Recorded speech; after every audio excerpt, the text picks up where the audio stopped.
urge those of us in research and academia to be increasingly open to nuclear and related techniques and to upscale our interdisciplinary collaborative research footprint to ensure that there is abundance of nutritious food for all, which must, very importantly, be produced in an environmentally friendly and sustainable manner. We should also be rigorous in communicating our findings in a manner that ordinary persons can appreciate, just as will be done at today's exhibition. While at this, let us also collectively explore the opportunities that new computing technologies, such as machine learning and big data analytics, offer to enhance our research in the food and agriculture space. As I bring my address to an end, let me take this opportunity to express my sincere appreciation to all who have made significant contribution towards the success of this program. Heartfelt thanks go to the management of the Commission and Binary, as well as the Planning Committee. I say I echo. On behalf of the Ghana Atomic Energy Commission, I welcome you all to the World Food Day public lecture and exhibition. In spite of your short time here, I will urge you to enjoy the program, listen to the expert discussions from the distinguished panelists, while keeping in mind the theme for this event, Atoms for Food, ensuring safe and nutritious food for better life and better future. I thank you. Thank you very much, Prof. Please clap once again for Prof. Very soon, we will be bringing our introductory session to an end. Then we'll move on to the technical session. At the technical session, we'll be having a keynote presentation by our keynote speaker. And we'd like to take a brief profile on our keynote speaker. Then after his presentation, we take the profile of the other panelists that will join him here. Mr. Abraham Edujemfi obtained his BSc and MPhil in Biological Sciences from the Kwame Nkrumah University of Science and Technology, Kumasi, Ghana. He was appointed a research scientist by the Ghana Atomic Energy Commission in 1998. He served as manager of the Radiation Technology Center between 2011 and 2019, and also the manager of the Gamma Irradiation Facility between 2006 and 2011, and also the head of Department of Food Science and Radiation Processing in 2009 to 2011 of the Biotechnology and Nuclear Agriculture Research Institute of GAEC. He has been a chief research scientist since 2017 and retired from active service of the Ghana Atomic Energy Commission in April 2019. He is currently on appointment as a chief research scientist at the School of Nuclear and Allied Sciences, University of Ghana. He also serves as a consultant to Prefos Company Limited. He has extensively investigated the use of irradiation in improving quality of agricultural processed foods, herbal products, and medical items. He has served variously as chief scientific investigator, and project coordinator, and subsequently managed a number of locally and externally funded projects and research activities, resulting in over 65 peer-reviewed publications, conference papers, and technical reports. At the international level, he has served as an expert and consultant for the International Atomic Energy Agency. He has also attended over 40 local and international training courses, workshops, meetings, and conferences on radiation processing, food science, biotechnology, and quality management issues. In 2017 and 2013, Mr. Abraham Edujemfi contributed significantly in the development of the MPhil and PhD curricula, respectively, at the Department of Nuclear Agriculture and Radiation Processing, SNAS, or the School of Nuclear and Allied Sciences, University of Ghana. He has been a lecturer at the Department of Nuclear Agriculture and Radiation Processing of SNAS since 2007. In addition, he has been a guest lecturer in economic botany at the Department of Botany, University of Ghana between 2006 and 2013, and has also served as senior lecturer for the Food Quality and Management Program of the Department of Food Science and Technology, Institute of Distance Learning at the Kwame Nkrumah University of Science and Technology from 2012 to date. In the area of radiation processing, he has served as external examiner and also supervised a number of BSc and MPhil theses. Mr. Edudjemfi has contributed immensely to the transfer of radiation processing technology to major stakeholders and end users in the agriculture and medical sectors of the country. As manager of the Gamma facility at GAEC, he played a crucial role in sourcing for funds for upgrading the facility in 2010 to provide irradiation services to food processors, exporters, hospitals, and related industries. He has served as resource person at the local and international levels and engaged stakeholders through seminars, workshops, and conference presentations, development of brochures and manuals, as well as the use of radio and television discussions.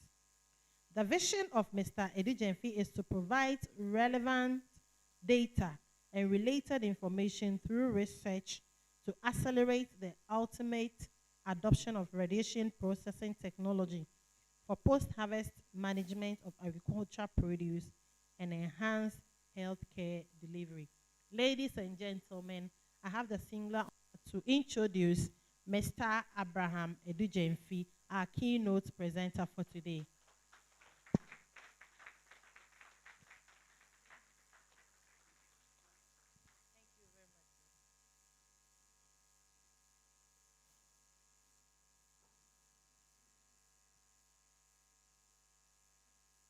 Thank you very much, Madam MC.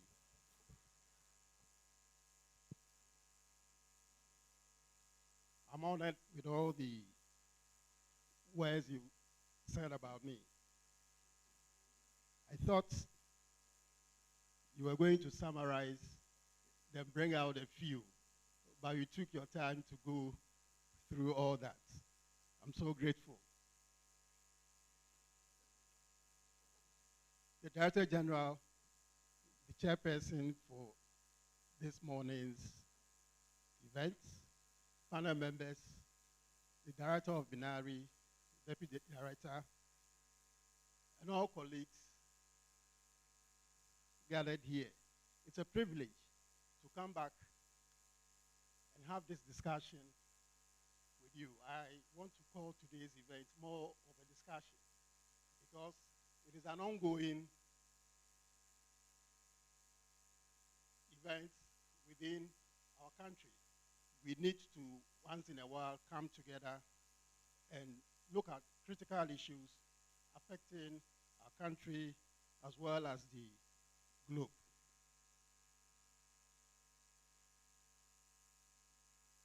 I have been selected to deliver a lecture, a public lecture, on the theme, Atoms for Food, Ensuring Safe and Nutritious Food for Better Life and Better Future. This lecture comes at a very opportune time for us, since our world is facing a myriad of challenges which require interventions from all sides.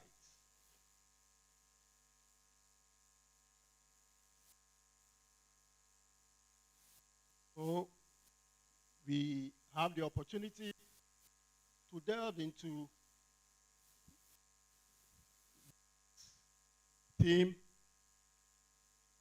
and see how we can come up with ideas to move forward the agenda of ensuring safe and nutritious food for all.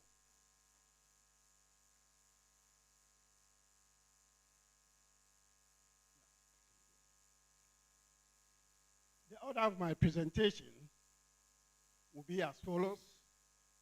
I'll give a brief description of the key issues in my introduction. Then I will look at the activities of the IAEA, especially in the field of food and agriculture. We also look at BNARI's contributions, also in the field of food and agriculture.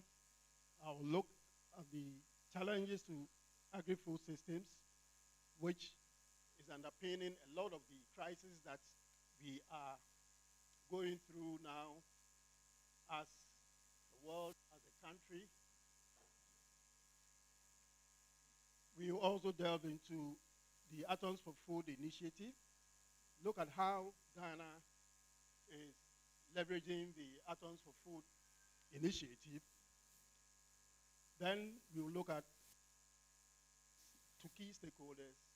Then I'll give conclusions to my lecture. Today is World Food Day. And this day was founded by the United Nations Food and Agricultural Organization in 1979. And this day is celebrated in over 150 countries. The theme for this year is the right to food for a better life and a better future. The theme emphasizes the importance of prioritizing access to safe food and nutritious food for all, recognizing it as a fundamental human right. So it is very important that we set the context right. Access to food is very critical. And most importantly, access to safe food is a requirement. And indeed, it's been enshrined as a fundamental human right. So on this day, we need to promote global awareness and also take action for those who suffer from hunger, and also highlight the need to ensure safety, healthy diets for all. Access to safe and nutritious food is critical to the attainment of social development goals. As we can see,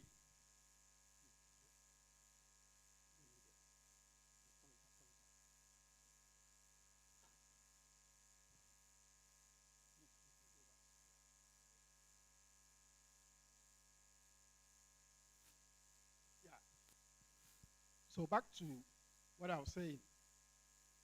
Food and agriculture is so much linked to the sustainable development goals. And therefore, we can easily allude to the fact that access to safe and nutritious food is very critical to the attainment of these goals.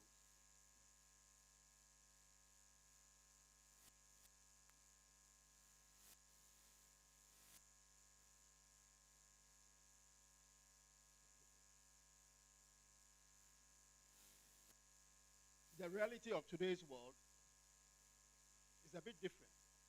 Safe and nutritious food is not available for most people. Most people go hungry for long periods of time.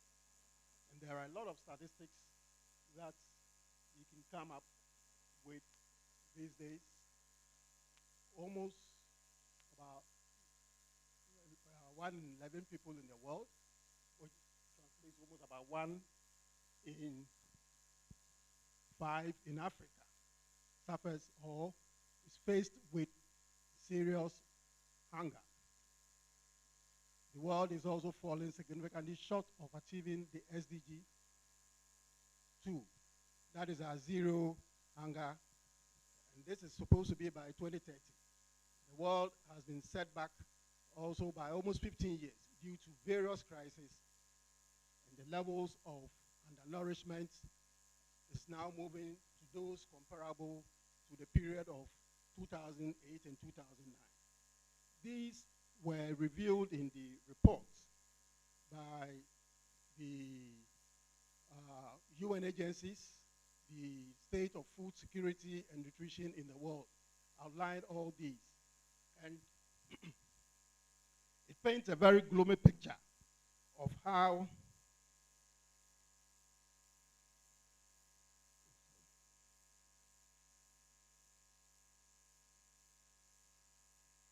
the world is moving towards, in quotes, disaster with respect to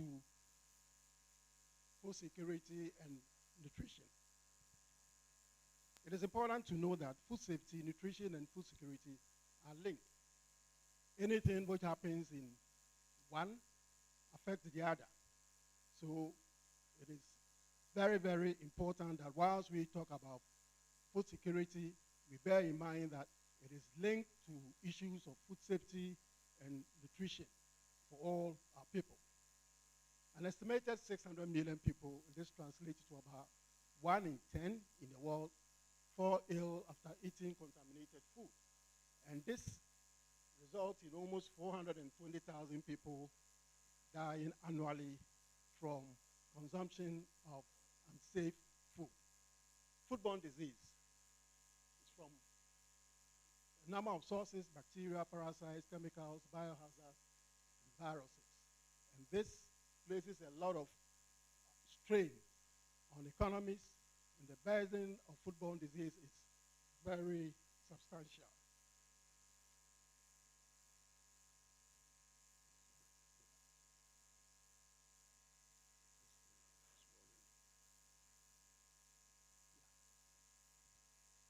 An estimated $110 million is lost annually in productivity and medical expenses as a result of consuming unsafe food in developing countries. And this therefore places a lot of burden on socio-economic development in most of these countries, leading to national economies suffering, as well as other aspects of the economy, tourism and trade, all being affected. So it is very important that we look deeper into these issues. The world is going to have a population of almost 10 billion, and this is in 2050. This is just about 25 years from now. To go with this, there is a need to increase food calories by almost about 69%. And this is a very challenging task for the globe. So based on these crises and changing situation in the world, the IAEA, together with the FAO, launched the Atoms for Food initiative in 2023.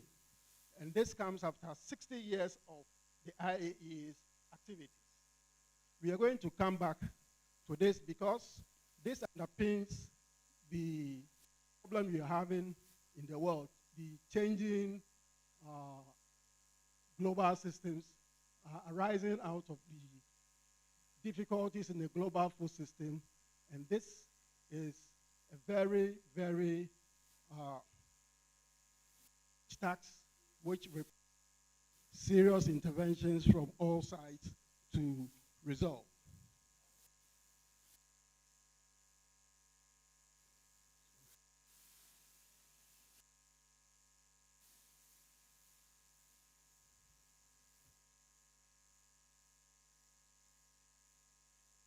We now need to look at the IAEA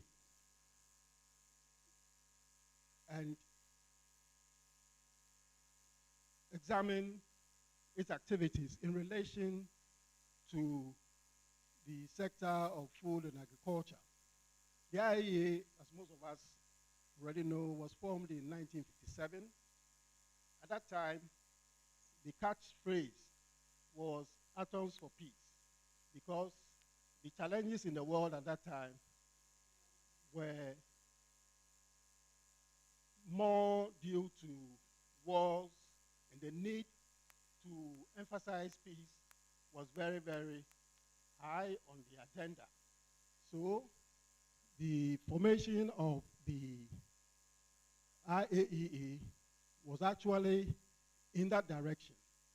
It has been the World Center for Cooperation in the Nuclear Field and seeks to promote the safe, secure, and peaceful uses of nuclear technologies.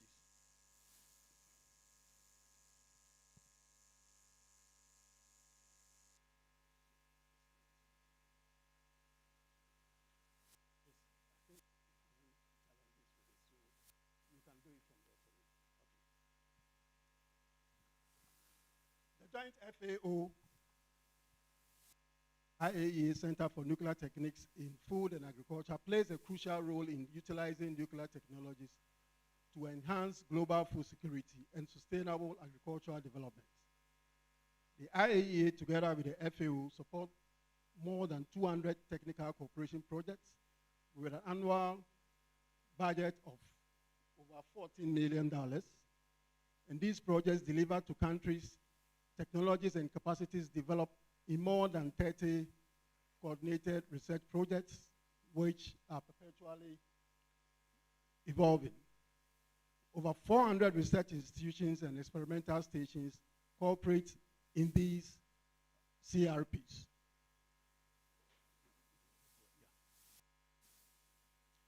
So we throw the light on the work of the IAEA in the sector of food and agriculture, and applications of nuclear techniques. We have a broad range of applications. We have insect pest control, and breeding and genetics, animal production and health, soil and water management, and crop nutrition, food and environment. In all these, the use of nuclear techniques is highlighted. For insect pest control, this ensures sustainable and environmentally friendly approach to the control of insects. And this is through the technique of sterile insect approach. Then we also have the plant breeding and genetics area, where through mutation breeding techniques, new crop varieties are developed, and this optimizes plant diversity. We have the food and environmental protection, where techniques such as food irradiation and other radio analytical techniques are used to improve the quality of food and also to ensure good agricultural practices. In the area of soil and water management and crop nutrition, there is the use of isotope and nuclear techniques to ensure the optimum use of these resources. This leads to sustainable management of agricultural land and water, which are so critical for agriculture. Sustainable livestock management is also key, and this is obtained through the work of the IEA in the sector of animal production and health. There, the use of techniques, nuclear techniques such as radioimmunoassay, ELISA, PCR, and so forth, help in the improvement of animal health and leads to significant improvement in animal nutrition.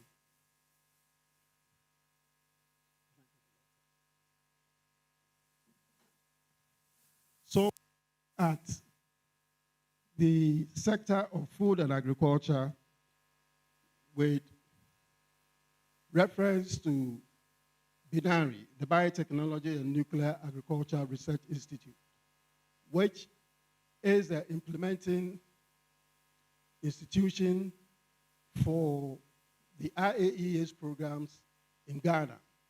BINARI was established in 1993 as a research development technology transfer institute by the Ghana Atomic Energy Commission.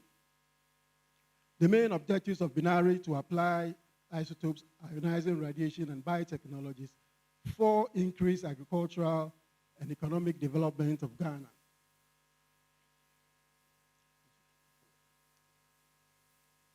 In order to achieve its objectives, BINARI has 7 centers. And I'm sure going forward, the number of centers will be increasing because of the volume of work, new areas the institute is moving into. So we have the Biotechnology Center, we have the Nuclear Agriculture Center, we have the Radiation Entomology and Pest Management Center, we have the Radiation Technology Center, the Soil and Environmental Sciences Research Center, the Plant Diseases Research Center, then the Socio-Economic and Commercialization Center.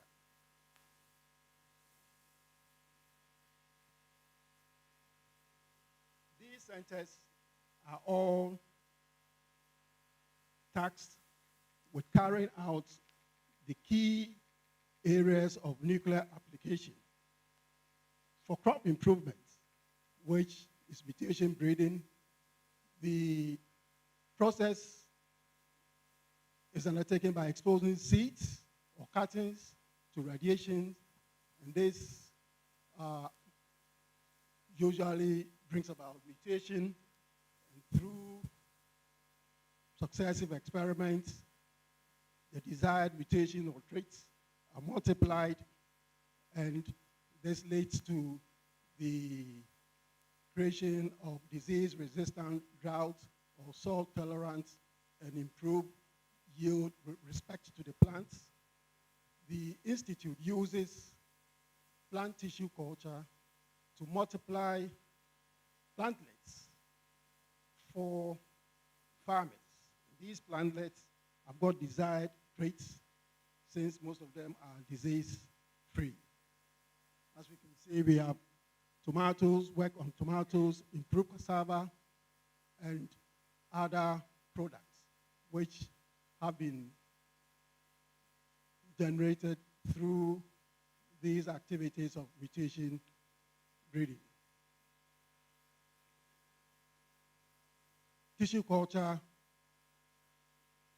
leads to multiplication of plantlets, and this is a very important way of giving farmers planting material which will enable them to expand their fields and improve production of food in the country. These are pictures of the facilities available to BINARI in the sector of tissue culture applications. So what are the achievements in mutation breeding? Throughout the years, as we said, BINARI is about 30 years old, since 1993. A number of achievements have been chalked, and these include the following: production of cassava varieties in collaboration with the University of Ghana, University of Cape Coast, the production and release of Tech Banchi, which is a mutant cassava variety, and this was done in collaboration with the KNUST, Kwame Nkrumah University of Science and Technology. Production of mutant cocoa, mutant tomato. Then protocols have been developed for mass propagation of food and industrial crops, commercial scale production and quality of quality planting materials, and plantain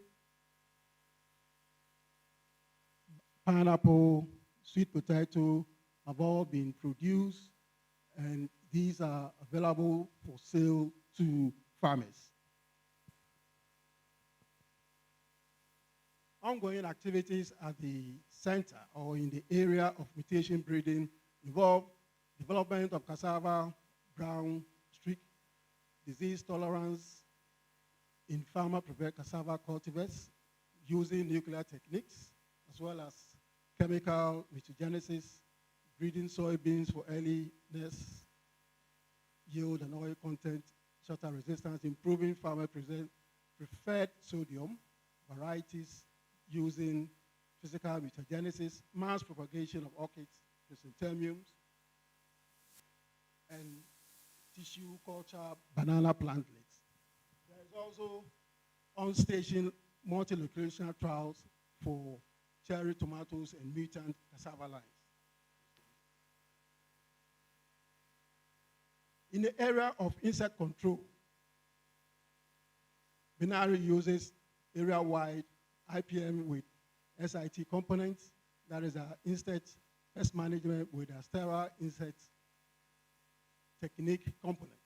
And this technique is used for mass rearing of butterflies and mosquitoes, and this has been established within the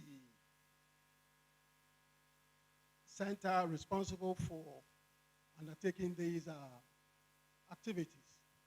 That is REPME, Radiation Entomology and Pest Management Center. There is also the pilot field trial of sterile insect technique for control of riverine butterflies in the northern Ghana, establishment of fall army worm colony, development of protein bait. These are some of the achievements of the center in relation to the work being undertaken by Binary using nuclear and related techniques.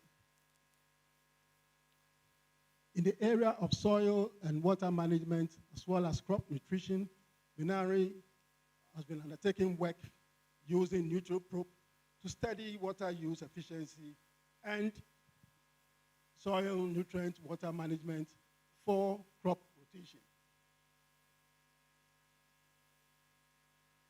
Work has also been ongoing, or work has been done in the quantification of biological nitrogen fixation using nitrogen 15 isotopic techniques. So achievements for this center includes the technical cooperation project of the IAA, where application of climate smart agricultural practices that were recommended led to almost triple the yields of cassava, depending on the farming site and the variety, amount of organic and chemical fertilizers that were applied. Also, the average yield in Ghana was 14 to 21 tons per hectare. That is through this project. Farmer schools were also established for cassava demonstration farms. Establishment of these farmer field schools were at certain selected parts within the Greater Accra and the Eastern Region, Shai Osudoku districts, Gavin North, and Nesuboy.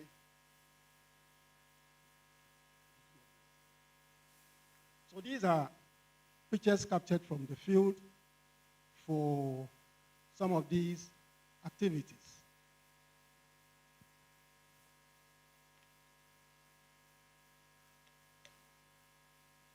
So ongoing activities within this center involve development of isotopic techniques for assessing the fate and environmental impact of microplastics on productivity in Ghana's agricultural soils. In the area of food preservation and safety, the application of gamma radiation to food and agricultural commodities has led to the eradication or control of bacteria, fungi, pests and other parasites to improve the quality of these foods. Gamma radiation offers advantages in delaying sprouting, ripening, and senescence to enhance shelf life of commodities. Most importantly, it also helps in the export sector by improving the quality of products to meet international standards.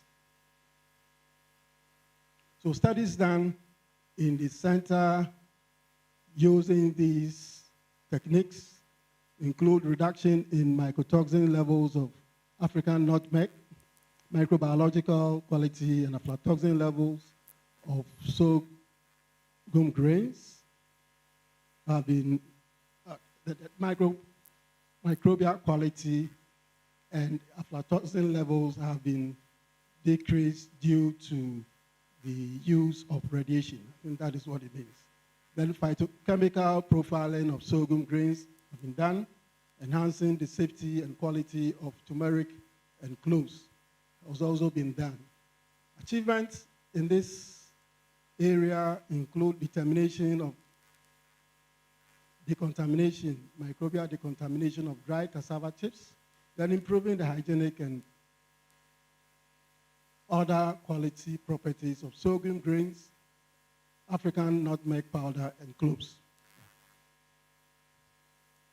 So these research activities have led to publications, and these are very critical because they decimate the information that has been obtained from research to other key stakeholders.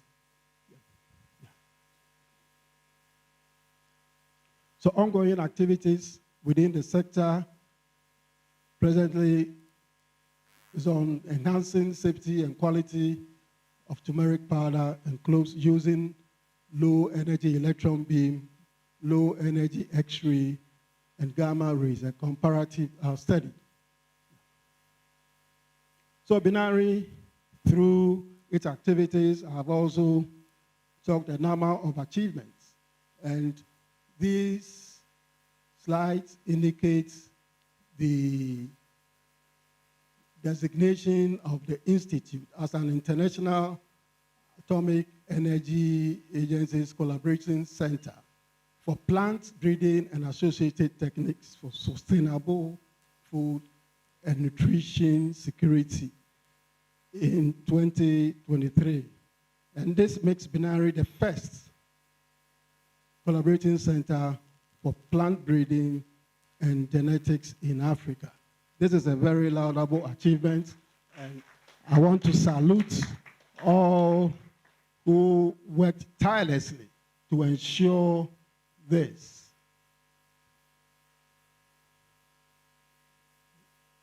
There are other achievements, and this resulted in the setting up of the plant disease with respect to our country, grains, the issue of mycotoxins. We have the polycyclic aromatic hydrocarbons in smoked fish, meat. We have, this is a big issue now. Then we also have other challenges, food adulteration, misuse of food additives. And food adulteration is an issue which really is gaining water and bring about efficient nutrient use.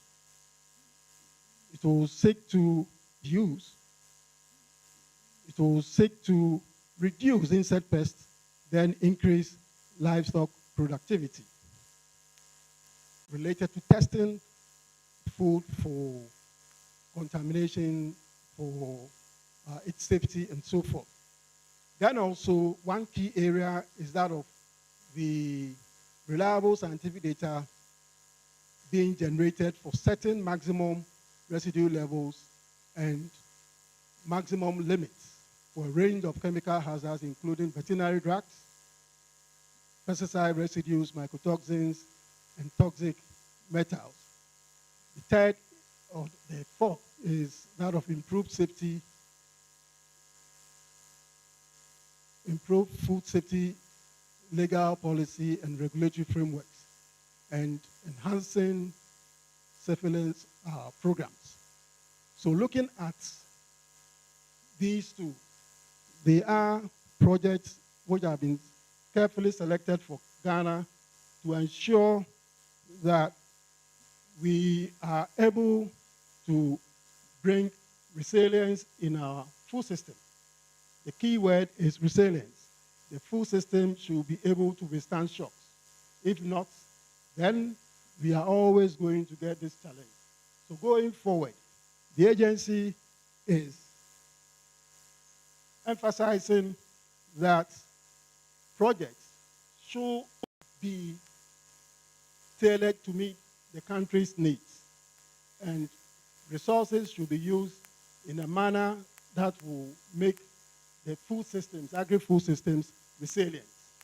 That is the only way we can guarantee that food is going to be available and it is going to be safe and nutritious.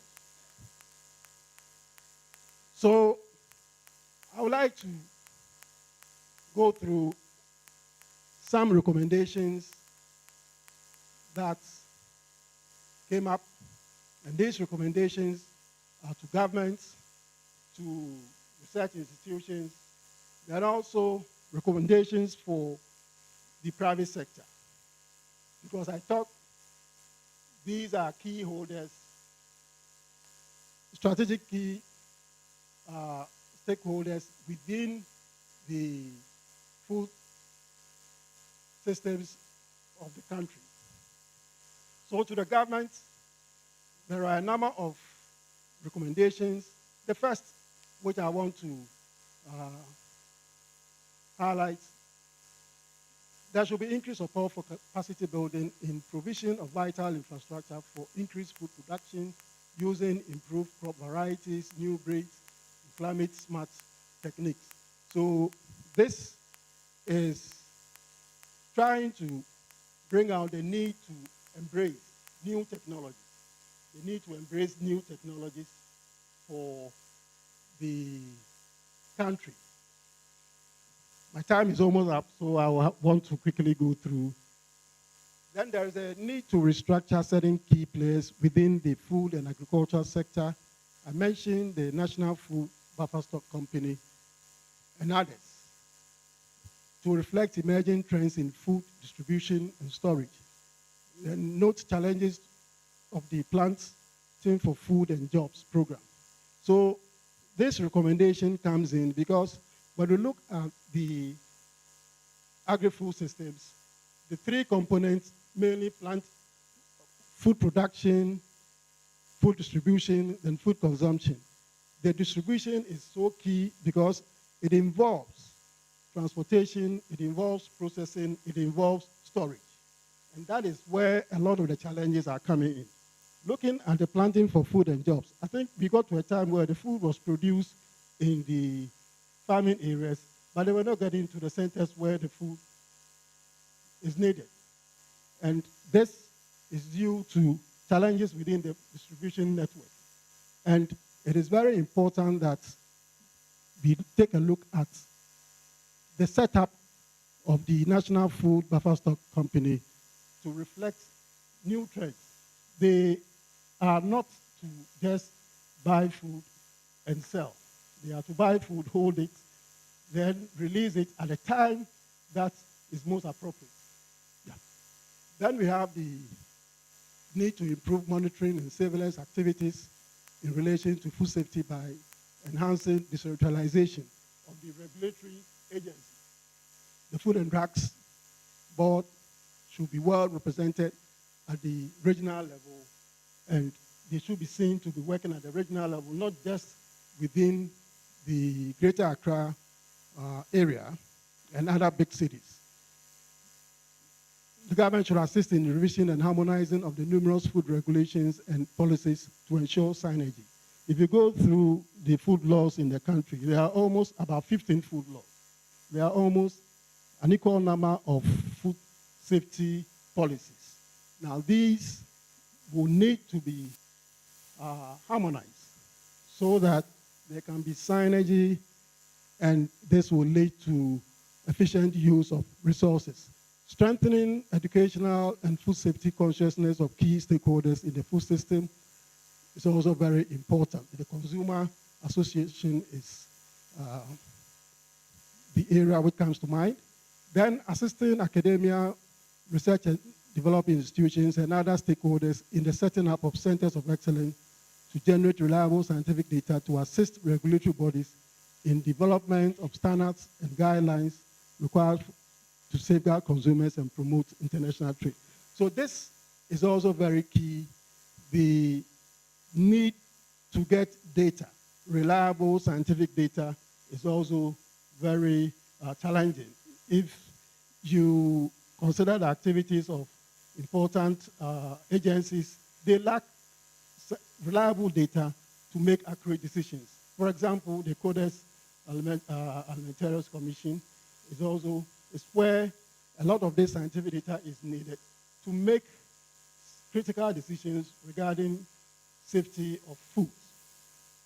To the private sector, it is important that they take advantage of emerging opportunities and invest in strategic areas of the food and agriculture sector to strengthen the agri-food system. So there are new opportunities coming, and it is expected that they will also play their part of investing. There should be more investment to improve key bottlenecks of distribution, transportation, storage, processing, marketing, using new strategies, irradiation, pack houses, refrigerated storage. All these are very important. If these are not undertaken, no matter how much food we produce, there is always going to be a problem of it being distributed to consumers. So this is the challenge to the private sector, more investment in these areas. For R&D institutions, it is important that we continue to develop and implement projects that will review the impact of emerging widespread industrial activities, especially mining, on our food systems. We are now plagued with a very serious national issue, uncontrolled mining, what we refer to as galamsey, and how it affects our food systems is a challenge. Okay.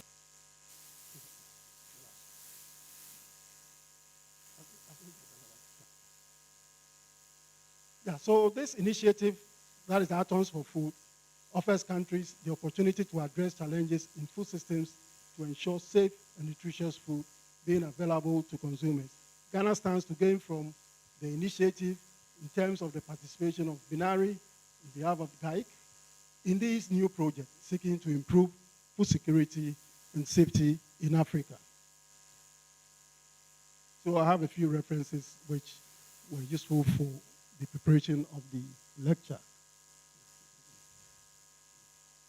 So thank you very much. And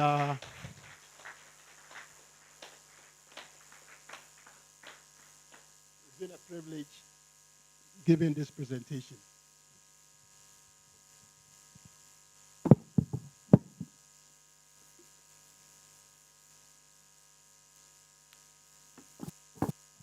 Please, let's do it better for our keynote presenter.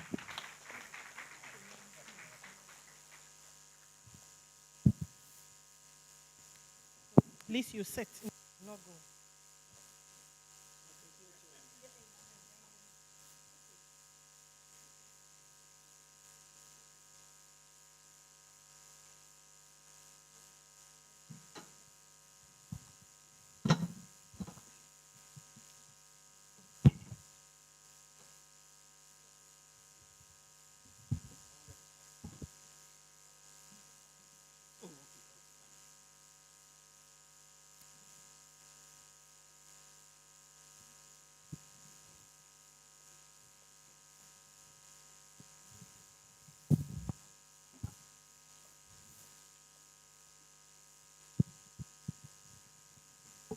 It's been a wonderful presentation. And at this point, we'll be continue with our technical session, and we'll have two other panelists join him. And so please make your questions ready because we'll be taking your questions from the presentation that was given. Then you can also get your answers and all doubts will be cleared. So at this point, I'll be inviting our panelists, and the second panelist to join Mr. Dujenfe is Professor Kwesi Salia. He obtained, so I'll say a brief profile about Prof as he sits. He obtained his BSc in biochemistry and food science and MPhil in food science from the University of Ghana in 1990 and 1995, respectively. He later obtained PhD in food science and technology from the University of Georgia in the United States in 2001 and worked in the same department as a postdoctoral research associate till 2005, when he returned to Ghana to take a teaching appointment as a lecturer in the Department of Nutrition and Food, University of Ghana, Legon. Professor Salia has more than 25 years of experience in teaching and research in Ghanaian food systems. He is currently a professor in the Department of Food Process Engineering and the O.R. Tambo Africa Research Chair in Food Science and Technology. His research interests include food processing, both thermal and non-thermal, chemical and physical properties of food, food chemistry and toxicology, and food nutraceuticals. He has supervised more than 10 doctoral and over 40 MPhil student theses and collaborated with the food industry both at the local and international levels. He was the head of the Department of Food Process Engineering from August 2016 till July 2021. Professor Salia is currently a member of the Binary Board. Please, let's hear it once again.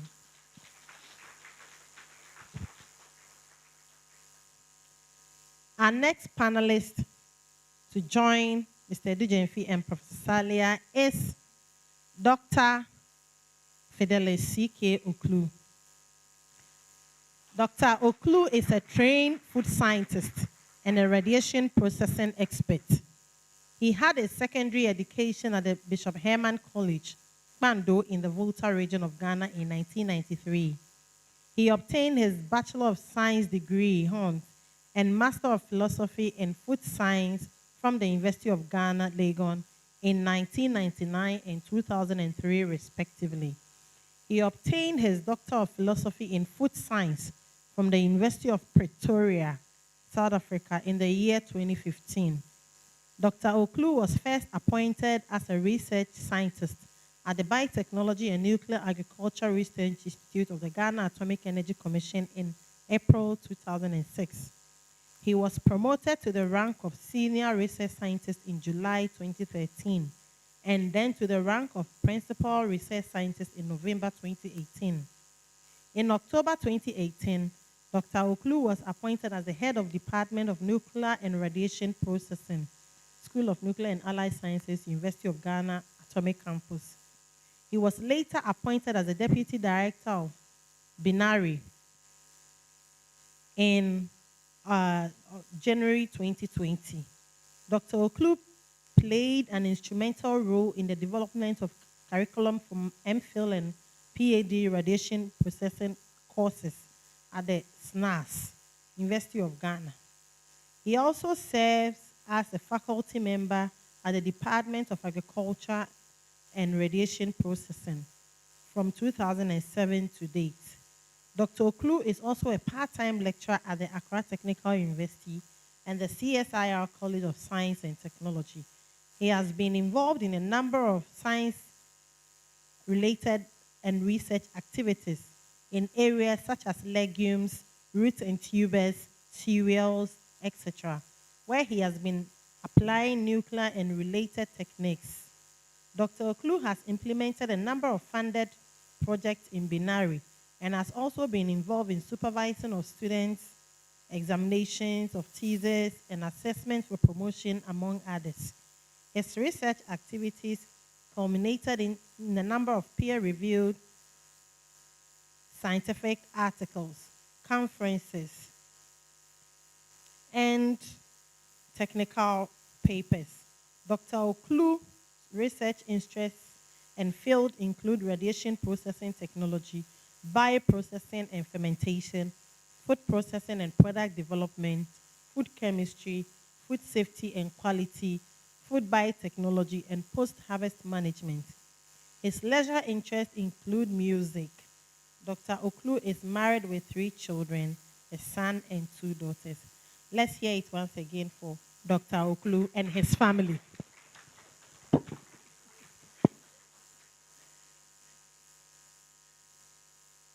So at this point, we will begin our panel discussion. Please, can we have one more microphone?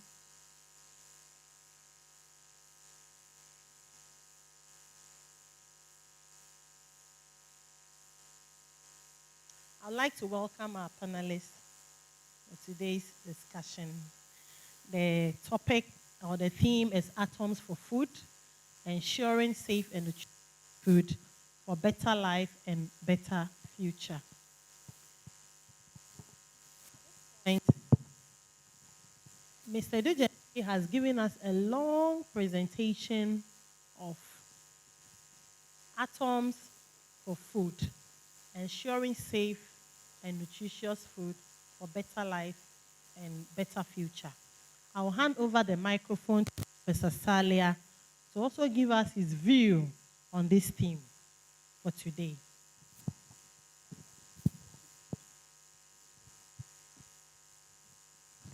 Good morning, everybody, and thank you for inviting me here. Yes, Mr. Dujanfi gave a long talk, very interesting, and covered almost everything. And let me just say that atoms of food, ensuring food safety and nutrition. Now, the chairperson in her brief remarks gave us a definition of food security, which entails something like all people at all times having access to safe and access and a physical and economic access to safe and nutritious food. And we went on to say of their preference, that is food, their preferences in food for a healthy life. What does that mean? It means that my preference would be towards for afternoon. And if that is not your preference and it's not available, you are not food secure.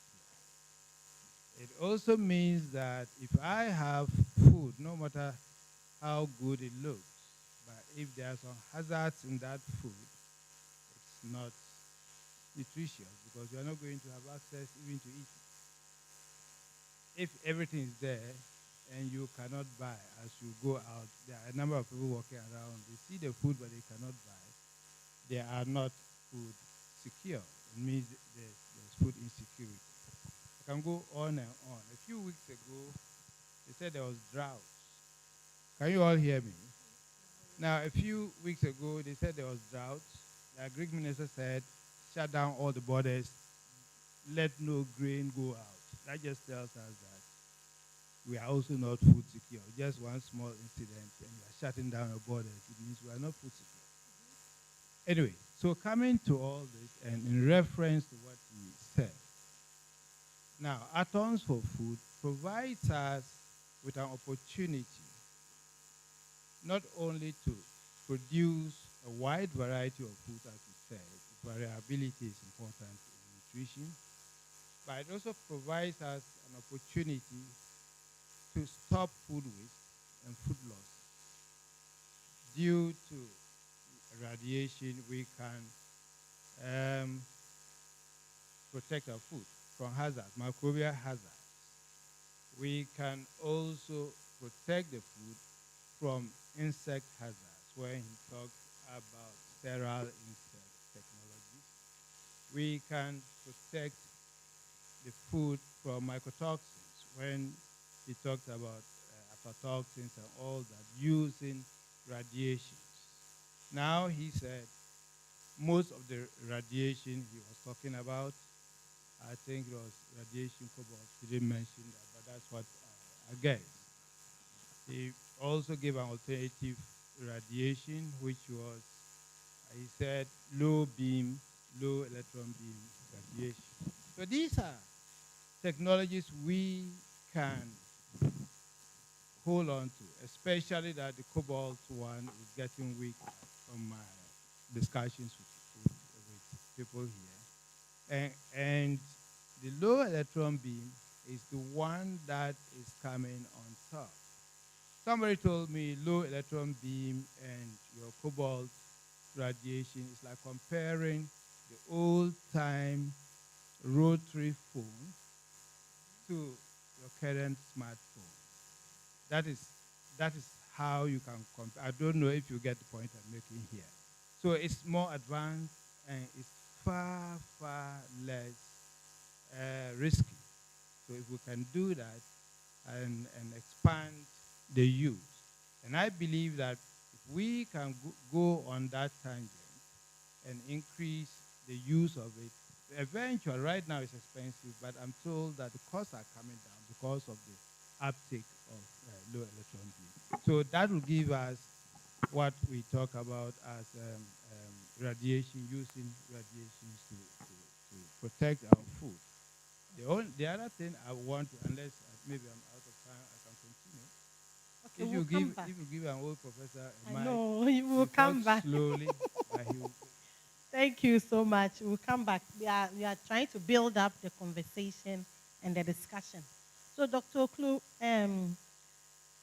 we mentioned that we need access to safe and nutritious food, and it's very critical. And we also have the right to food for better life and better future.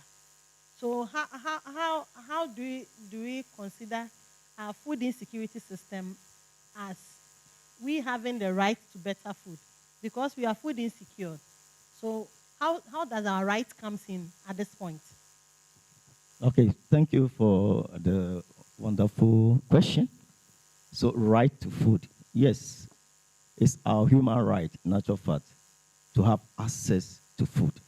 So we need to demand that to have access to food. If you don't have food, you will not live. So it's very important. So how do we make food available? That is the question we need to be talking about. How do we make it available? There are a lot of techniques that people are using to make food available. But then those techniques have their challenges. So there's a need to have mix of techniques, technologies, combination of technologies that will enhance food production, also ensure that we have safe and nutritious food. Let's take, for instance, we are talking about atoms for food. In the presentation by Mr. Dujenfi, talking about using mutation breeding to improve crops in terms of the varieties that we have, those that are resistant to diseases or they are tolerant, and those that can give us high yield, as well as those that can give us improved nutrition. You know, we released some varieties, the yellow flesh, that is very rich in carotenoid, pro vitamin A. And this is very good for the country if we want to eradicate vitamin A deficiency.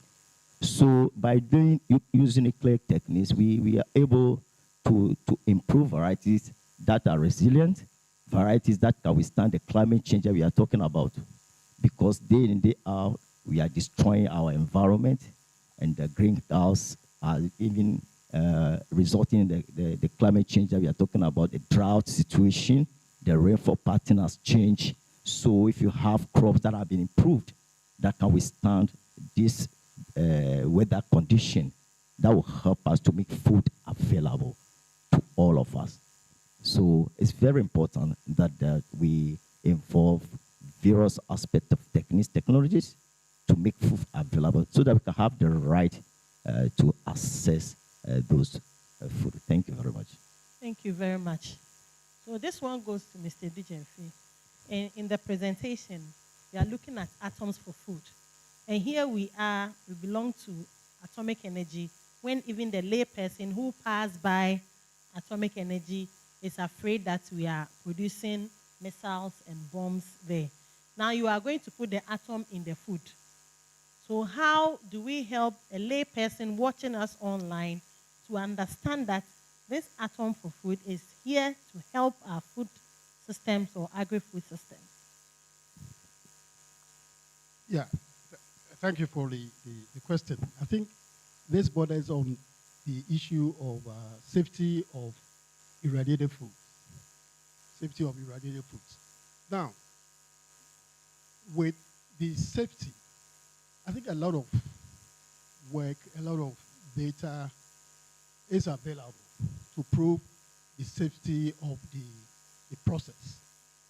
The issue usually is with education. If people are educated about the process, then they tend to appreciate the way the process can be used to improve the safety of food. In fact, the technology is one of the most researched in terms of its safety. And this has been done through feeding trials by several countries working independently. We have toxicology, mutagenicity tests being performed repeatedly over time. And all these have proved that the process is safe. Mind you, the misconception usually is with the idea that when you do irradiation or carry out irradiation, then the food comes into contact with the radioactive material. But this is totally false. Because all that we do is we place the food in the field of radiation created by the radionuclide we are using. So there is no way this is going to create an issue of safety. Then more also, cobalt and cesium have been carefully selected because of their energy levels in terms of the radiations they emit. So these radiations are safe, and they will not lead to contamination of the food with radiation. Interestingly, when consumers get more information on the process of irradiation, it always affects the preference for food. Most of the studies on consumer preference for irradiated foods, you realize that with more information, there is more consumer acceptance. So I think the issue is really with education of the people. The safety of the process has been proved over time. Thank you very much. This one goes to any of the panel. Looking at the current conversation on water pollution and the issue on galamsey, atoms for food, in one of its techniques or approaches that it's going to handle is soil and water management. You mentioned in the presentation about how this application in our water systems can also help in the Atom for Food project. Can you please throw a little bit light on that aspect?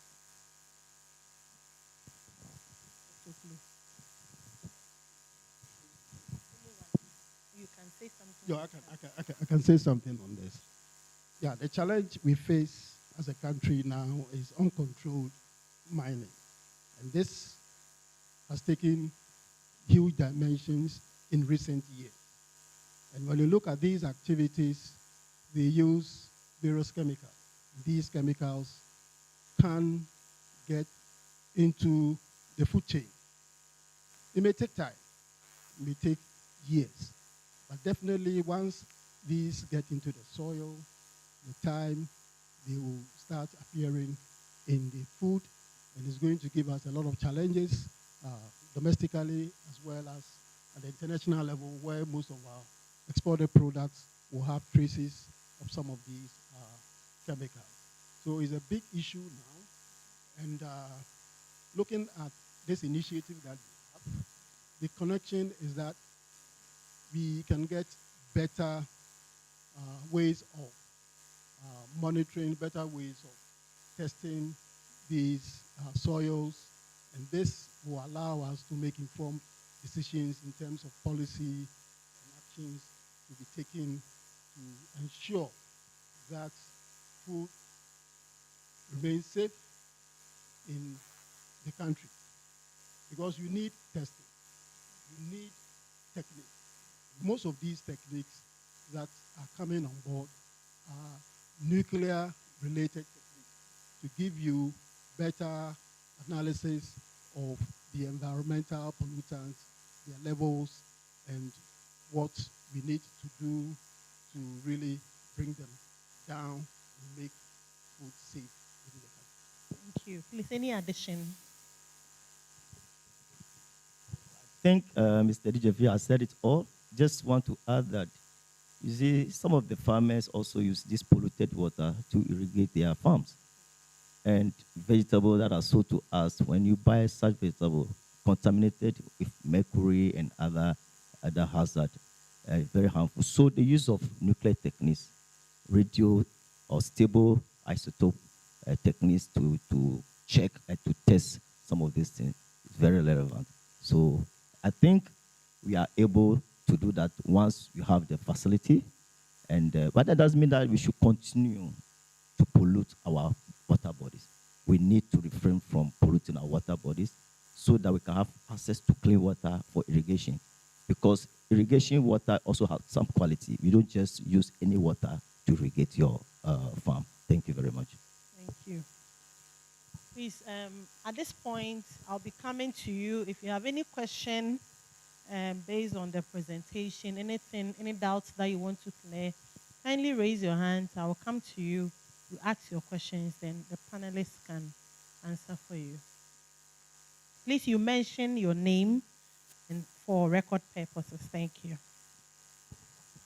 Thank you so much for your presentation. My name is Shiraz. I'm with Ramsri. So my question goes to Prof. When we're growing up as kids, we could grow yam, keep it for 13, 14 months. Today, I'm a yam farmer. I harvest my yam. Within 2 weeks, I will lose almost half of the yam if I don't sell it. And I think this is a serious issue that needs scientists to address. I've tried to find out what actually causes it.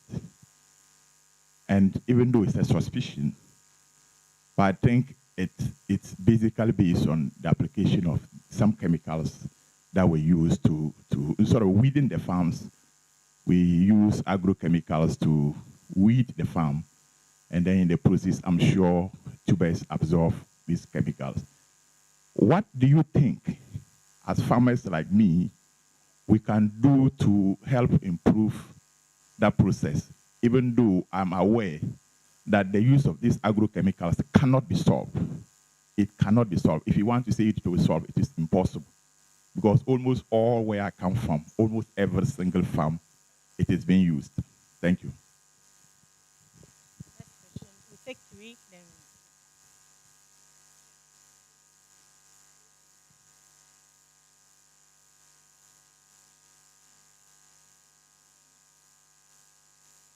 I'll come for a contribution later. We want questions now, so later I'll come for the contribution.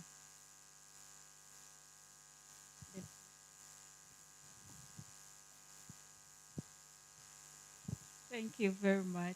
My name is Anita Samoa. My question is, we all know that we have an open market in Ghana and a lot of issues also with chemicals, be it pesticides and other organic contaminants. What are we doing so that people who go to market will be rest assured that what's on my table is free of contaminants. Thank you. Thank you very much. And last question at this point. Thank you very much. Good morning. Stephen Inkum, RPI GAEC. I want to thank our speaker and the panelists for their contribution. My question is similar to what Anita just asked. So as I live here, as I go back, what should I look out for? What is a safe and nutritious food? What should I look out for as I live here? If I go to the market and buy food, what are some of the things I should look out for? When I bring the potato back to the home and I'm preparing it, how do I ensure that it is safe? I want some practical tips as I live here. And then also, my second one is, if we look at the presentation, we are playing a very key role when it comes to food safety. From all the activities that Mr. Dujenfi enumerated with respect to Binari. Binari, we are under Binari under GAEC, we are under Ministry of Environment, Science and Technology and Innovation. Then we also have the sister ministry, Ministry of Food and Agriculture. Now, one of the recommendations made by our speaker is that there is a need for restructuring of key stakeholders. I don't know, because I'm not in Binari. My question is, how best do we leverage? Because there's a lot of activity that goes on also in the Ministry of Food and Agriculture. And we're also playing a key role in this industry. So how best do we leverage to tap some of the activities from Ministry of MOFA, Ministry of Food and Agriculture? I don't know if my question is clear. No, I think Thank you very much. can you please? I didn't get that one. Thank you very much. So, Prof. Salia, the second question is he wants to know our part. Since Mr. Dujenfi's presentation, he mentioned that restructuring of key stakeholders in the food system. That's the second.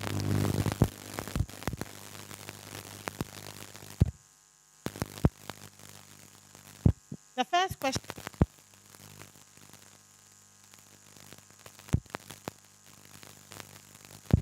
Yes. So, the application, you answered your own question.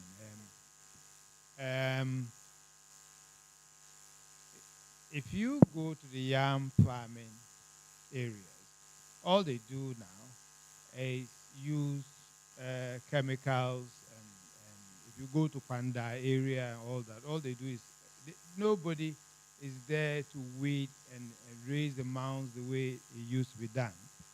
And so they depend on chemicals, fertilizers and other weedicides to prepare their land and get their yam. And so when you go to yam market, they themselves will tell you, if you cut it open, the inside is rotten. And I've had opportunities to talk to them. And if you take samples and come to the lab and analyze, you yourself will see what will be there. It's all chemical. It's as simple as that. So it doesn't stay long. My attention has been drawn to this over and over and over. I haven't done that work. It's probably you have.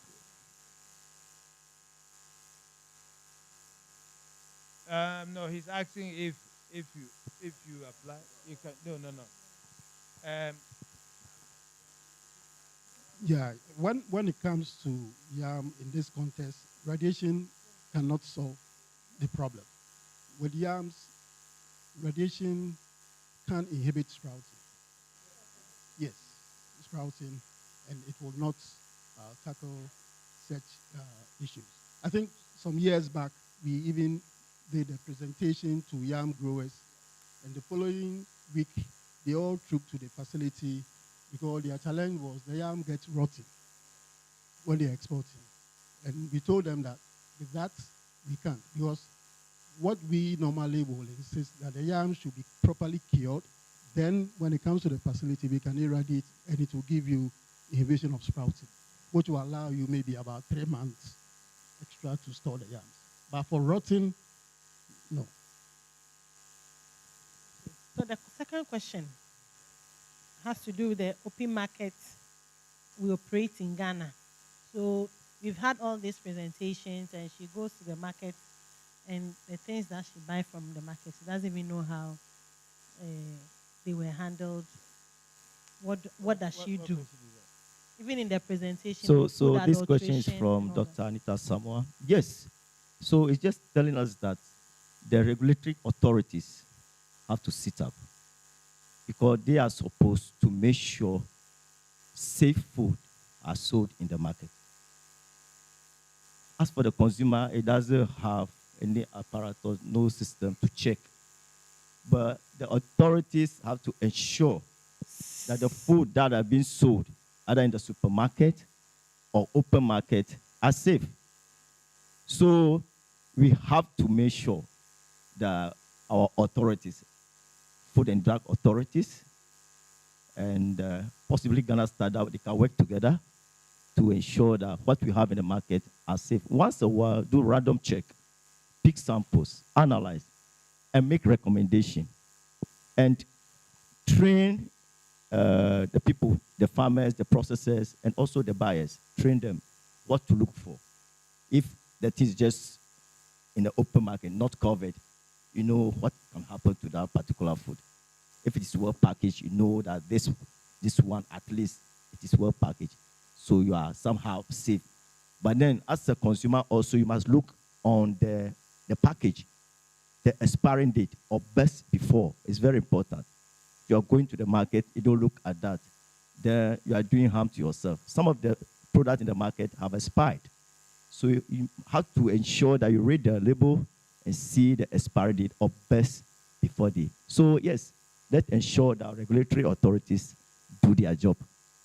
That is for that one. Okay. Let To me- add something, okay. Regulation of food is at different levels.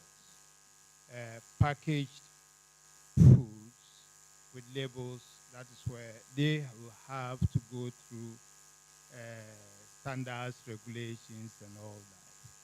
But if it is not packaged and labeled and just took it from your farm and come to sell, the AMA and the local councils, they will be the ones to deal with that. Now, if you are dealing with packaged food, FDA has their standards that you have to follow. I mean, protein content should be dates and all that you follow. Non-packaged food has no such constraints. So it is you, the consumer, you should be more alert. AMA will do whatever they definitely will not allow you to sell rotten food, but I think you should be smart yourself to know what you are looking for. Unless I didn't understand the question. If we are not answering the question, maybe you want to repeat it, then I can give you a better answer. Yeah. Prof, I think that's what she wanted to know. But most importantly, like getting to the market and buying from a local market, not necessarily on the shelf of Okay. supermarket. So like I told you, there are packaged labeled foods will have to pass through standards. And so standards board will regulate that, and FDA will look out for that. Will look out for whether you are in compliance or not. If it's not packaged and it is tabletop or floor where you go and park, it is just you bargaining with the supplier, and it's AMA that should regulate that. They are the ones who regulate it. Local government. Local government. So it means that sometimes you have to know the source. That's right. Because you are buying from the market woman. Yeah. At least sometimes it's to trace their source. So it also helps you as a buyer to also know what you are going in for.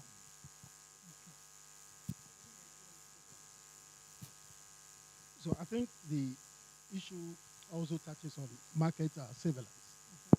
Market surveillance, because I even mentioned that there is a need to decentralize. I think the FDA in other regulatory agencies. And Prof has even mentioned the local assemblies, the district assemblies. We look at our governance structure, I think at the assemblies level, the district assemblies, metropolitan assemblies level, that is where a lot of work can be done in terms of market surveillance. And looking at FDA in Accra, the challenge is that all over the country, we have to get periodic market surveillance.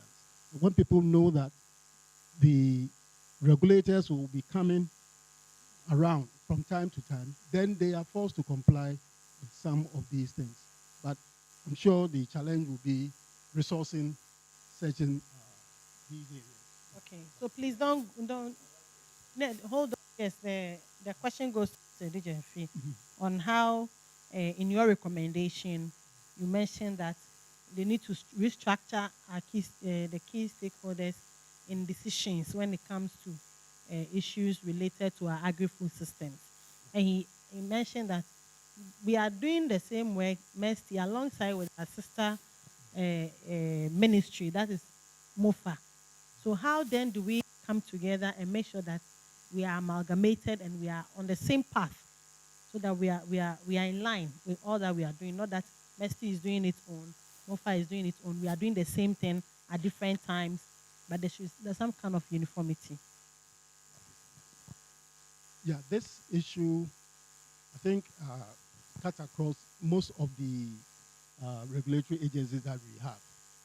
I mentioned that we even have almost about 15 food laws. We have almost a lot of policies by various sectors, and they all go to tackle food and its safety in the country. So it is a reflection of the challenges we have within the country, where there is duplication of efforts and institutions which are working are not getting the right resources because of where we have put them in terms of the governance structure. But when you look at the practicalities of it, the work we do is mostly in the area of food and agriculture. But the Commission's work is not totally all in the area of food and agriculture. Binary is basically in food and agriculture. So this argument have always been made. Like, why can't Binary be under food and MOFA? So these are the sort of things. I think the structure of governance is really applying radiation, yes. nuclear application. So maybe you add something. Yes, so Binary, my director, we had discussion that we should have a rep at the Ministry of Food and Agriculture that we can liaise with, because we are under MESTI, and anytime if you develop a variety, it's Food and Agriculture, Ministry of Food and Agriculture, that will release it, and not MESTI. So this kind of fight between MESTI and MOFA has been going on. So for us to benefit from MOFA, we need to have a rep, a desk at MOFA, Ministry of Agriculture, that will be able to harness some of the resources there as a liaison person. Yeah, thank you. Thank you. So we'll take the next three sets. 1, 2, 3. Okay. Don't worry. Don't worry.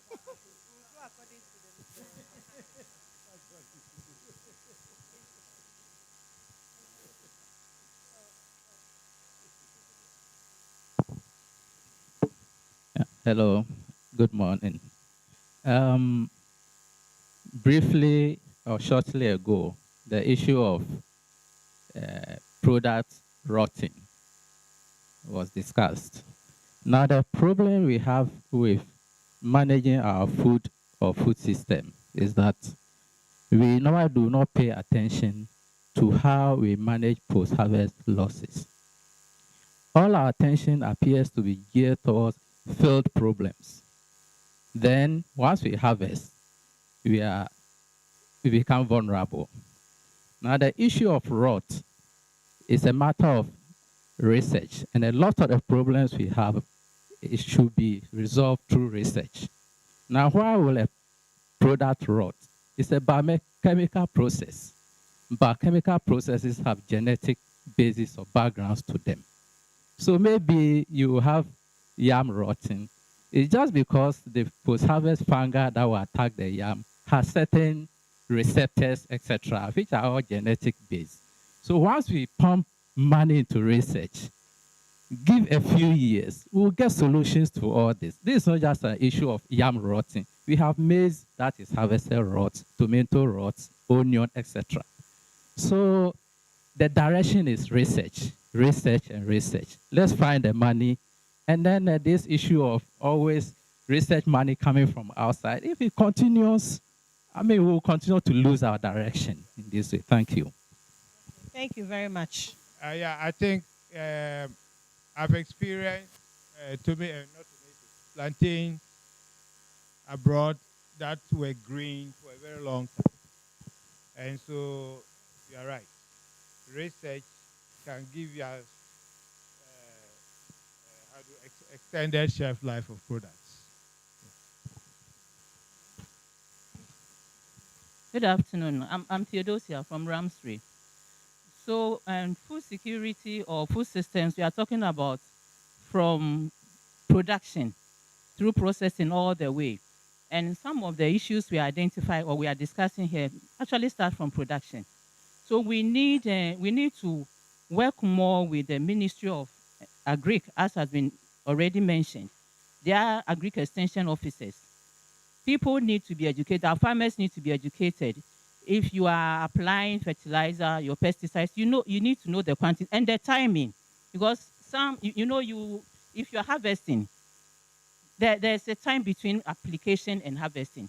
But if you are not well educated, you can just apply, harvest, and send it to the market. And those of us who do not know will come and purchase, and then we send it to us. So it's from production to the table. Thank you. Thank you. Pesticide residue.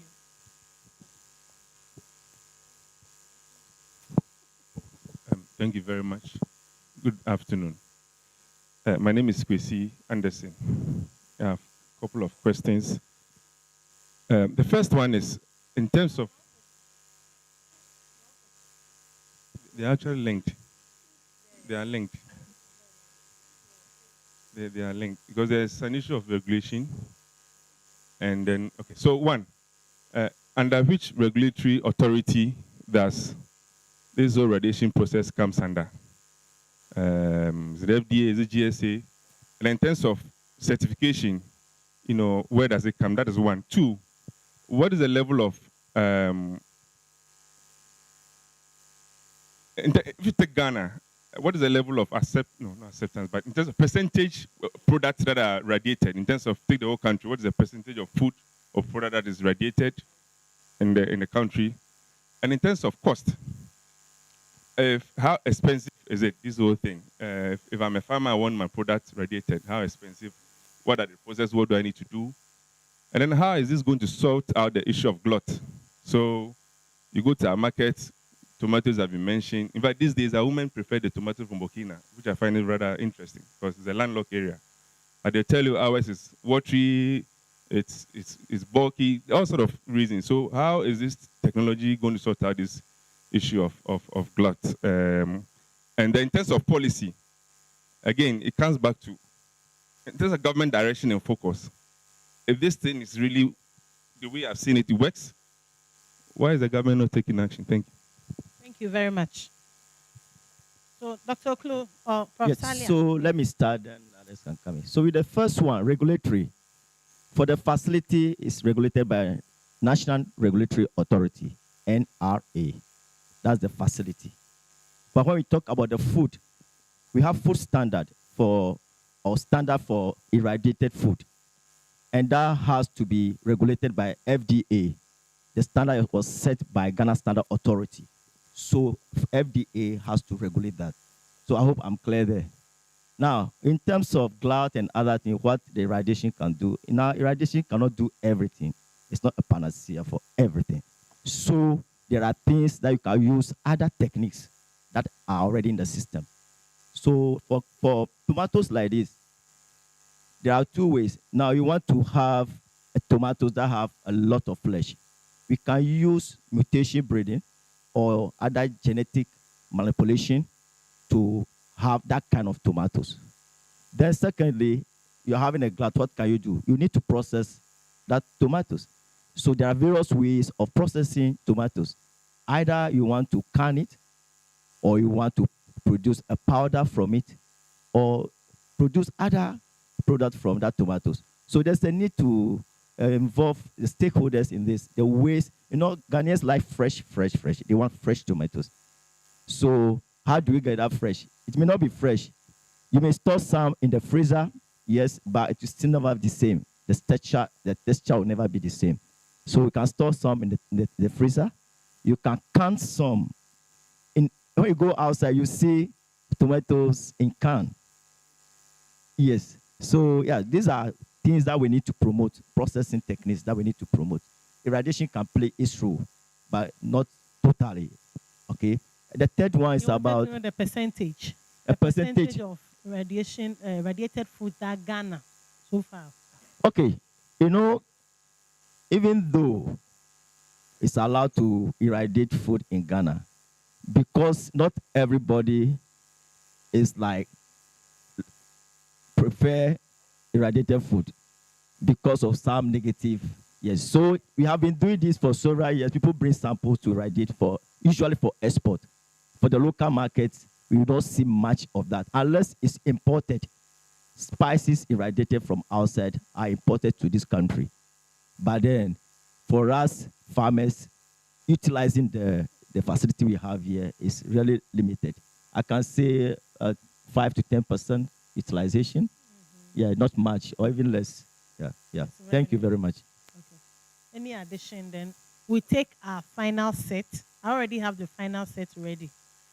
No, the only addition I will give is that he mentioned spices, and I've actually directed people here, producers, to irradiate spices. Now, until recently, they come to tell me that the facility is down, it's no longer available. But people are aware of it, especially those in spices. They know, and I think, and the medical equipment and everything. So people know. The difficulty is that this is the only place, I guess. And so if I sit in Tamale, it means I have to come here and do my radiation. That is the downside of it. Did you have something to say? I think the question touched on gluts. Yeah. But I think he was referring to tomatoes. Yeah. But then we can extend this to food gluts in general. And there are certain types of foods which will benefit if we put certain interventions in place to prevent the loss of such food through rotting. When I made the presentation, I highlighted the need to use certain technologies. At the moment, we have the Ghana Food Buffer Stock. I mentioned that because it presents a very unique opportunity for the country. So far, what they've been doing is they buy food and they just sell it. If you examine their infrastructure for storing food, it is very minimal. It's very minimal. But the challenge is how we can use such technologies to ensure long-term storage of foods that will affect price stabilization of foods in the country. I think we have even a proposal which we have submitted. Government is considering this proposal, I'm sure. And the integration of irradiation facilities with silos within the country is something that we were promoting. We thought that is the way buffer food stock should go. They get the food, they have technologies which will allow them to hold the food over a period of time before they release the food. Within that time that they have the food, we can improve the quality using these technologies. The same thing applies to, I think, rice.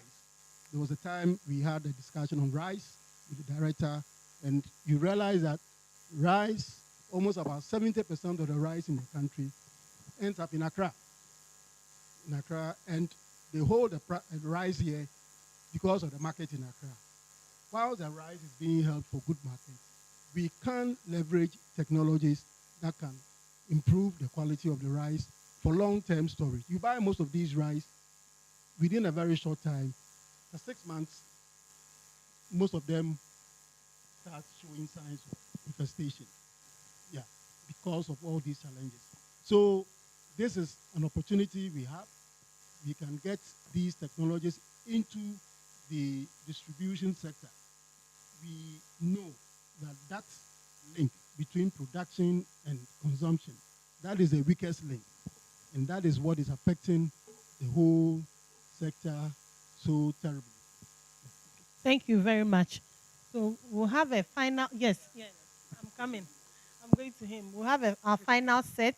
And please don't be in a hurry to go because we'll be doing, partaking in the jollof tasting and the exhibition. So we'll finish. There's the final set. Then we'll take the final from the panelists and we'll go. So. Thank you very much.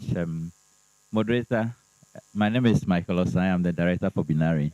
I would plead that you allow the panelists to answer my question before you take your final set. Because I would want answers from all three of them.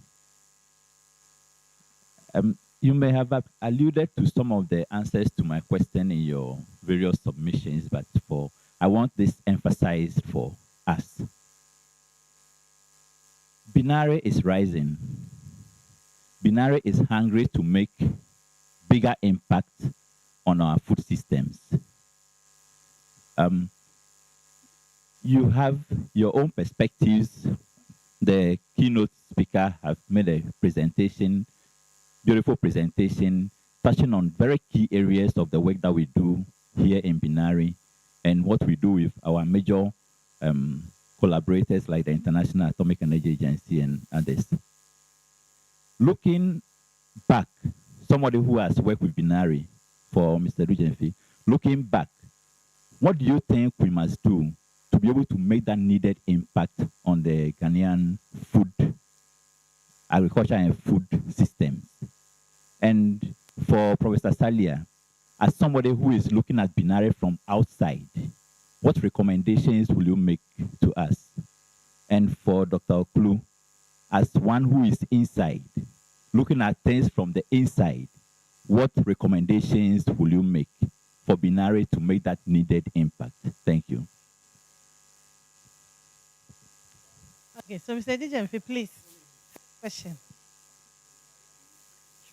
Throwing more light on Binari's activity and the impact. Okay. So let me. Okay.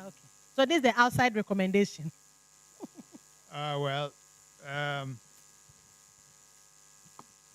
So far that I've worked with you as board member, I think you've been extraordinary. You've been doing a lot of good work. And we have been discussing at the board how far we should be able to take some of these things. So I think some of the things I have seen or we have talked about is scaling up some of your activities. So scaling up, I just saw that you distributed, was it yogurt or all that? Who outside of this place knows that Binari produces yogurt? And this yogurt is probably better than the one in Fan Milk. And as a food scientist, I know it is better than the one from Fan Milk. But somebody even outside of this place does not know. So what I would say is that make more noise about what you do. Thank you. Thank you. So from the inside. Yes, so to continue with what Prof said, from inside, yes, we have been doing our best by making sure we are available. We make some noise, but we can do better. So what we can do to engage the people of Ghana through education, workshop, collaboration in terms of our research with other institutions, farmer groups, and NGOs. By doing this, we are making ourselves relevant because I want to see a transfer of some of our technologies. So we need to transfer our technology, what we do here, through collaboration, through engagement, workshop, training, and other things. I think these are things that we need to do as an inside person. Thank you. Thank you. Mr. Dijefe, please, your take on the impact. I think I don't know my position, whether I'm inside or you consider You're me in as between, inside or outside. inside and out. Yes, what I will say, looking back, is that we have a lot of findings that we have come up with over the years in relation to applying nuclear techniques. And the way forward to me is to find avenues for commercially exploiting these and using whatever we get from those activities to support our R&D work. At the moment, it's very difficult to get funding for certain projects because most of them will be like, if it is basic research, then it is very challenging. You know, most of our partners, developing partners, don't give money for basic research. But rather, we need to go into adaptive research where maybe we can get funds. But all the technologies, ideas that are possible for commercialization, we have to find ways to do this. It is not easy, but I think that is the way out. And that is the only way you can support other research activities within the system. I know that your budget is nothing to talk about now. I don't know whether even anything comes, but that is a reality. That is a reality. So the socio-economic and commercialization center, we need to strengthen that and find ways to commercialize our research findings. Otherwise, it is going to be very, very tough going forward. Okay, thank you very much, Mr. DJ. Even though I'm moderating, I think in his presentation, he made a key reference to Binary being a designated collaborating center for this IEA project, Atoms for Food, which I believe that because of our impact previously and currently has gained us that opportunity to become that collaborating center. So it means we are doing something right, and we will not stop doing what is right. Thank you. So please, two more. Okay, so Samuel Niakanete, Soil and Environmental Sciences Research Center, Binari. All right, I have a contribution. So when we say atom for food, we meaning atom doesn't remain in the food, but then we are using the nuclear techniques to enhance food production. All right, so in terms of, I think we are relating Galamsey's activities also to what happens in the food chain. So we have the contaminant tracing techniques that can only be done with the nuclear approach. And then for us, we are just researchers. Let me put it this way. And I think the panelists have said that we need to, I mean, the key, restructuring key stakeholders, that point is very important. We have a lot of data generated. We have maybe a lot of publications made. We have a lot of knowledge generated. But then the gap between the research and then the off-takers is what the authorities need to help us, I mean, like disseminate this information. We're doing our best. In terms of nutrient and water management technologies developed, we've done our best to established some demonstration fields, but that is not enough. We have not reached even Kumasi, let alone the northern region where most of the young farmers are. But we have a lot to do. We have this integrated nutrient management approach to solve some of these agronomic practices. And my contribution is that the stakeholders, the various stakeholders should also get involved so that we can all push this agenda. Thank you. Thank you. So the last question is there.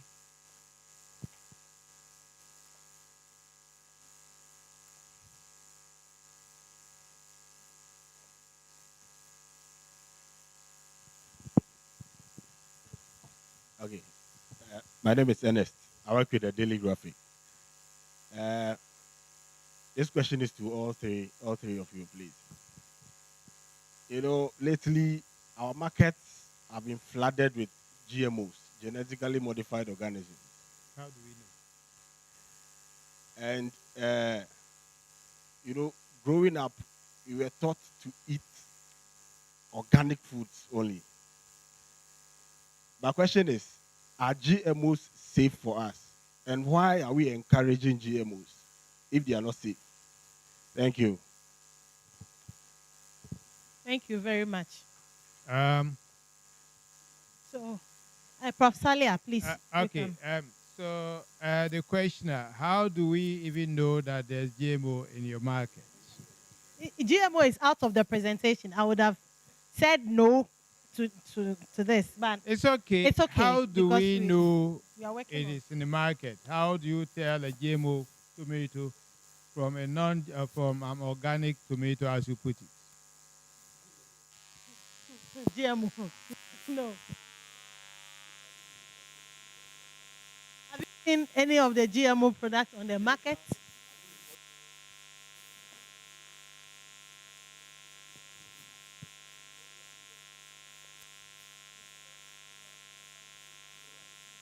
And, no, it's a come to stay. It's a submission. Have you found any of these products on the shelf? Yeah. So we just want to The restrict. truth is, if you are not an expert and you want to buy irradiated food, there is a logo that shows that these It's are so. irradiated. If you are particular about food labels, you will know labels that are designed for radiated foods. So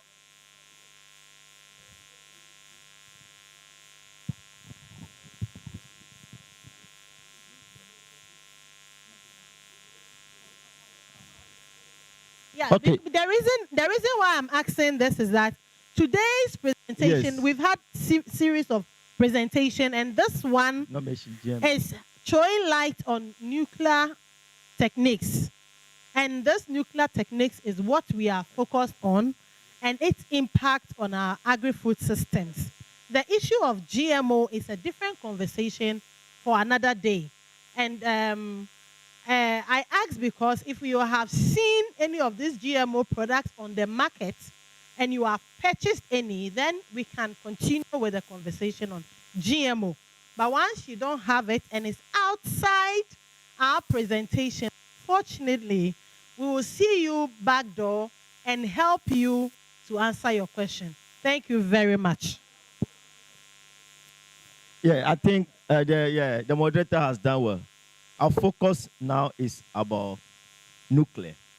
There are a lot of technologies, nuclear, biotechnology, which involve GMO, genome editing, and other things. So, but now let's focus.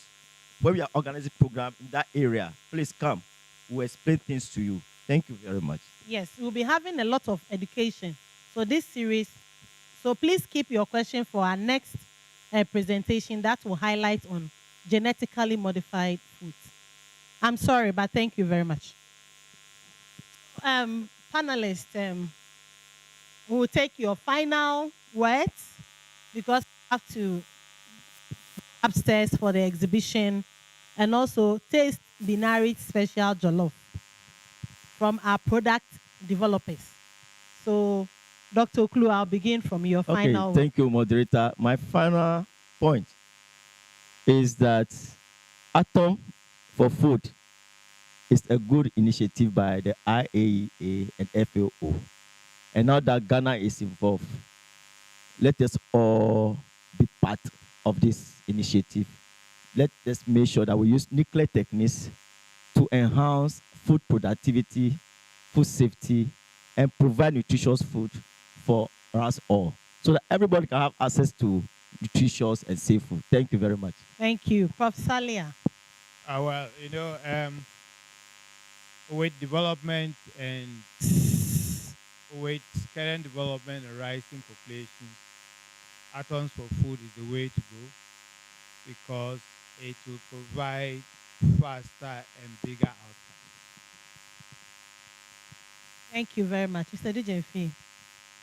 What I will say, my final word, is that the Atoms for Food initiative is the right initiative at the moment.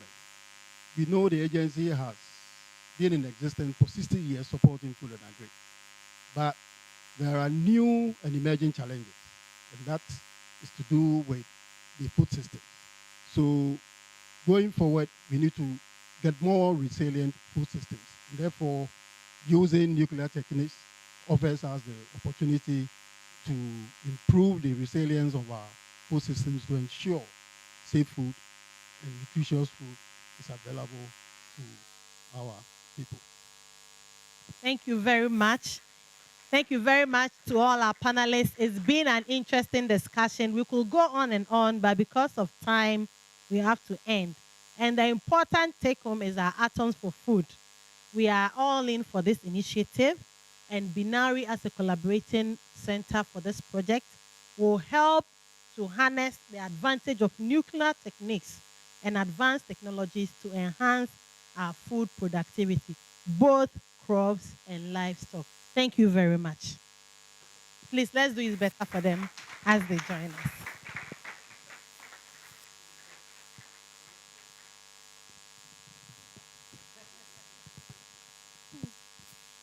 Okay, so we are going to take our closing remarks from our chairperson. Please, don't be in a hurry to go. We'll have a photo opportunity, and after that, we go for our exhibition and jollof tasting at the same time. Then we can depart to our various offices. So we'll take our closing remarks from Dr. Millicent Kobler, our chairperson, and how she found today's discussion. Should I come to you or you want to come? Thank you very much. And I want to congratulate you all for coming and to sit down and listen to us. Now, having listened to the experts, our keynote speaker for over 1 hour, who am I to say anything? And we've listened to the questions and comments and suggestions from us and how the panelists tackle. Who am I to say anything? But I have a few things that I noted and I would like to share with you so that we see the way forward. Now today we have, those of us who didn't know, we have learned that there are 150 countries that participate in the World Food Program. And we have been reminded that the celebration is to remind all of us of the need for safe and nutritious food and food security so that we'll enjoy our lives and have a better future. Now, the speaker gave us a list of contributions that Binari has made in ensuring food for all, using nuclear and related techniques. He mentioned cassava, tomatoes, spices, how they control the fall armyworm, tete flies, and all that. And so Binari has been involved in developing production, preservation, training, collaboration, among others. And I'm particularly excited that Binari has been designated as the first center by IAEA. And this is a recognition of the quality of staff at Binari and the hard work that they have been doing over the years.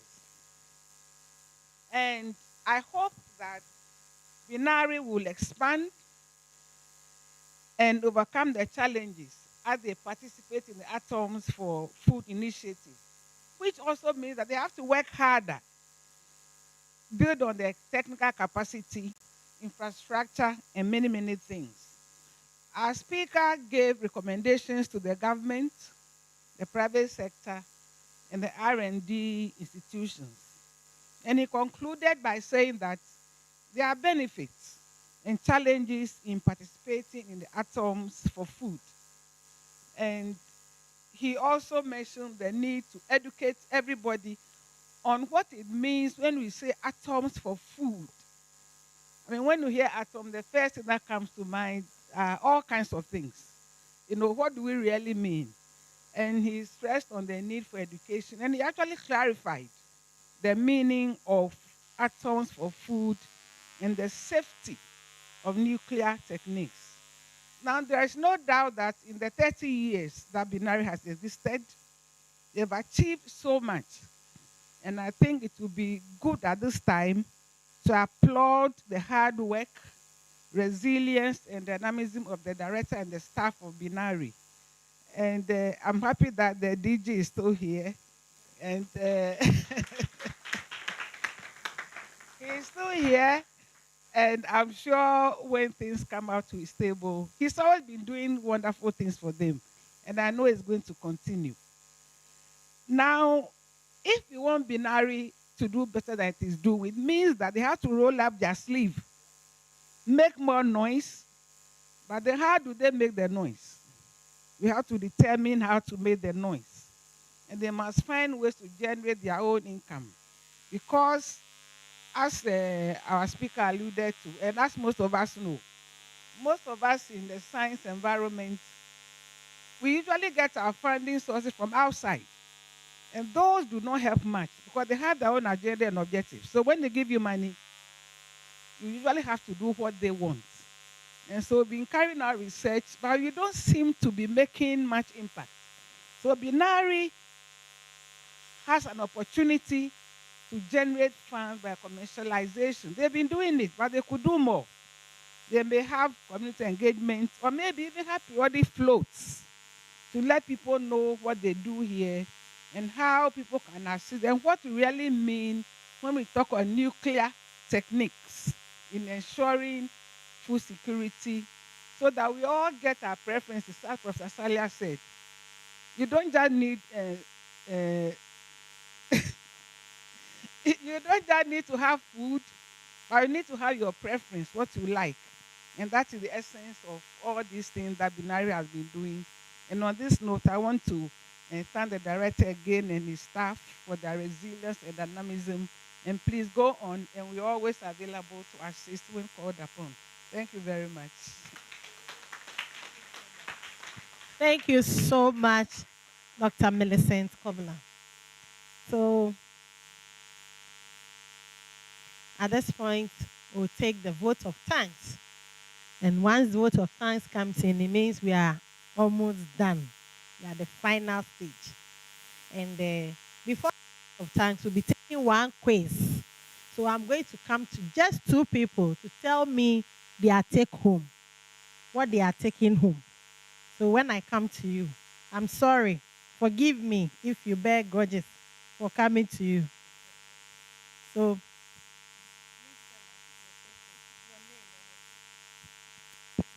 I'm Edward Christian Brown, and my take home is you eat your preference. Yes, you eat your preference, and it's something that food safety and food quality, it's very important, and it determines how we live. That's what I see. Thank you. we owe you a package. And then the next person will be a national service personnel. So, yes, I like your sea blue. Tell me your.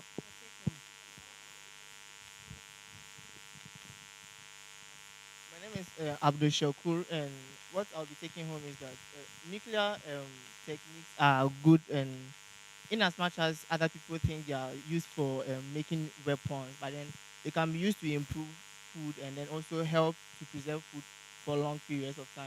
To also add up to the food security we need in the country. Thank you very much. Your heart was beating too fast when I was approaching. Okay, so we'll take the vote of thanks from Ms. Evelyn Ama Otu from Binari.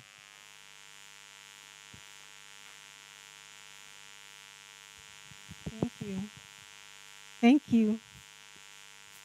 We started this program with the presence of God with us. So our first thanks goes to the Almighty God for making this occasion a success. Next, we thank the Director General of the Commission, directors and deputy directors of institutes, managers, and heads of departments and units, binary board members, the organizing committee, the scientific community, media, and everyone here for gracing this occasion. We say thank you very much for coming. Thank you. And thank you very much for thanking us. We'll take the closing prayer from Khalid Kusi Binari. Assalamu alaikum wa rahmatullahi ta'ala wa barakatuh. Yeah, we began in the name of Allah and we have to end in the name of Allah. Ya Allah, the protector, the giver, and the guide. May He protect us in our journey to achieve food security in the country. Whatever that is needed to achieve this success, may Allah provide it to us. And as we depart in the name of Allah to our various destinations. أعوذ بالله من الشيطان الرجيم إياك نعبد وإياك نستعين اهدنا صراط المستقيم صراط الذين أنعمت عليهم غير المغضوب عليهم ولا الضالين آمين.